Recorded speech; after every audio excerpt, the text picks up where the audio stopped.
Regular video বানাইবেন ভাই। জিল্লু ভাই কেলা ভাই ভাই ভাই সোহেল ভাই কেলা ভালো আছেন ভাই ভালো ওই এই আমি কিশোরগঞ্জেতে আছি ভিডিও ভাই না বুঝলাম না ভাই একটু সমস্যা লাগে ভাই ওর ভিডিও দিতাই না ভাই কতদিন থেকে। কি সমস্যা ফাইম ভাই আসলে একটু সমস্যা আছে ঠান্ডা বেশি নাকি ঠান্ডা লাগে তো না পাইতাছে না অন্য একটা এখন সমস্যা থেকে রেগুলার ভিডিও পাই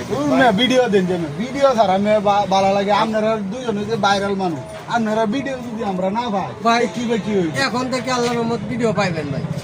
আমরা ভিডিও কি আমরা- আমরা- আবার নতুন করে মাঠে নামতেছি আচ্ছা ঠিক আছে আমি এই কিশোরগঞ্জের দায় বুঝছি ঠিক আছে ভাই আমরা ভিডিও কি রেগুলার দেবো না জি ভাই, জি ভাই। অনেক কিশোরগঞ্জ আইছো কিশোরগঞ্জের দায় আছি প্রায় 40 কিলো পাড়ি দিয়ে পরে আইছি আচ্ছা ঠিক আছে ফাইম ভাই আপনাদের অনেক ধন্যবাদ বসেন সাকান বল ভাই। আর এখন থেকে রেগুলার ভিডিও পাইবেন ভাই বসেন ভাই এই কিশোর